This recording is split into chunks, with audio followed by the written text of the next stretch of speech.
The movie starts off by presenting an adult, Jean-Baptiste Grenouille, in jail, restricted by chains inside his cell. The guards loosen up his chains and intend to lead him outside, where an angry crowd is awaiting for him. Simultaneously, a clerk reads John's sentence to the crowd and announces how his body parts will be broken with a bat, and then he will be hung on a cross until he dies. The crowd gets excited and apparently agrees with John's punishment. In a flashback, Jean-Baptiste is born in the year 1738 in Paris. His mother doesn't want the baby and leaves it on a place full of trash to die. Baby John has a special ability. He is able to smell the scent of everything. The baby couldn't tolerate smelling the odors of fish, pig guts, and puke, so it cries really loud. People hear the baby and find it. John's mother is sentenced to death and the baby goes to an orphanage. Jean-Baptiste is kept in an orphanage for a while. Until he is 5 years old, he couldn't speak at all, but his smell is hyper-developed. He could smell anything: grass, water, trees, apples, even movement. The other kids don't want to become friends with him because they felt uncomfortable with the way John communicates and smells the world. At 13 years old, John is sold to a man who owns a tannery, and he practically makes him a slave. John works hard and eventually grows up to be an adult. His exceptional work ethic makes him stand out, and one day, the merchant takes John to town to sell the merchandise. The event makes John happy because his only care in the world is to discover new smells, and the city is a perfect place to take in new experiences through smell. That day, Jean discovers something magical to him: perfumes. Jean is still in the city at night and is drawn to a special girl due to her scent. He follows her, but also creeps her away because he grabs her palm and smells it like there's no tomorrow. The girl runs away, but Jean is able to spot her again. He gets literally drunk by her female energy scent. He sneaks up on her and smells her for a while until she realizes he's behind her. The girl attempts to scream, but Jean covers her mouth. He gets caught up in the moment, and the girl actually dies because she can't breathe. Although she's dead, Jean lays the girl down and tears her dress apart. He smells every inch of her body: legs, genitals, breast, abdomen, everything. Jean is later found by his master and gets a severe beating. The man threatens him that if he runs away again, he will kill him. Jean thinks to himself he needs to find a way to preserve the smells. It's a shame not to be able to smell that intoxicating odor of the pretty girl again. Luckily for him, he has to deliver an order to Mr. Baldini's store. Baldini is a perfume maker who has lots of inspiration and is continuously beaten by the competitor perfume maker of Paris, Pellissier. When Jean walks into Baldini's store to deliver some skins, he is immediately hooked. He makes some observation about the various odors and grabs Baldini's attention. Jean says he can recreate Pellissier's perfume, the one that's been troubling Baldini for such a long time. Baldini is suspicious, but lets him do it. Jean succeeds without even using measurements. Jean comments that it's not a good perfume and adds some elements to make it better. Baldini's pride is hurt and kicks the young man out without testing the perfume. Jean pleads him to take him into work for Baldini, and in exchange, Baldini can teach him how to preserve the smells. Baldini closes the door on Jean's face, but then he tests the perfume Jean created and changes his mind. The perfume is extraordinary. Baldini meets with Jean's master and pays good money to buy him. They start working together, and Baldini teaches Jean the basic theory of perfume production. In addition, Baldini teaches him how to use the complex machinery he has invented in order to distill the smell of things. They first try it with roses, and it works. Jean later tries it with copper, glass, silver, and a cat. Baldini is annoyed and tells him he can't actually distill the smell of everything. He can't distill the smell of a cat or a human. Those words make Jean pass out. They have a doctor to examine him, and he says Jean is going to die soon. Jean wakes up and asks Baldini if there's some other method of distillation. Baldini mentions the method of effleurage, but he doesn't know the secrets of this technique. Baldini lets Jean go free and travel to the city of Grasse to search for this method in exchange for 100 perfume formulas. Unfortunately, Baldini's house collapses on him and he dies the same night. Jean starts his journey and takes a shower under the rain to wash himself of the hundreds of smells resting on his body and clothes.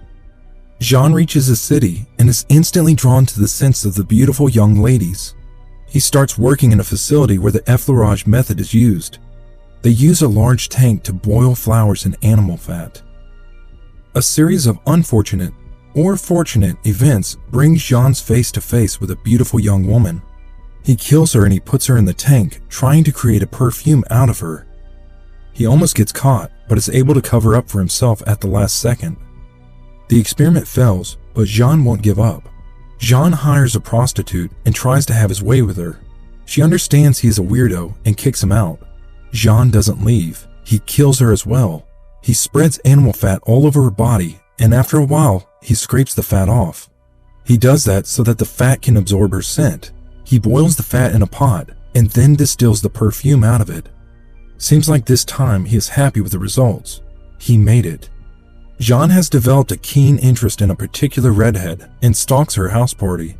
She is probably the daughter of a count or a duke. Although they are all grown-ups, they decide to play hide and seek. Jean has the perfect chance and he kidnaps 2 twin women and kills them to produce more perfume. The female bodies are found dead later on, and seems like the killer is not done yet. He kills more and more women and produces more and more perfumes out of different women. He starts mixing those perfumes and producing his own signature perfume, the best work of his life. It's worth to mention he hasn't caused any damage to Laura, the redhead he's most interested in. A man is arrested for the murders, but he is not the right one. Jean is still free and keeps stalking Laura. He eventually intends to kill Laura, but she is saved by the bell, so to speak. Jean doesn't give up on his efforts and attempts to intrude Laura's room. Her father has a hunch and runs to her room. His hunch was correct. Laura is okay, but Jean has escaped and is long gone. Laura's father takes her out of the city. They will temporarily stay in a hotel. Jean traces their scents and goes after them. Laura's dad announces that he has made arrangements, and Laura will get married to someone. She doesn't love him, but her father has already made up his mind. Until the marriage takes place, Laura will stay in a monastery so she is safe. In the meantime, piles of hair are found buried deep in the dirt near the perfume production facility. Jean reaches the hotel and just walks into it. Everybody is asleep.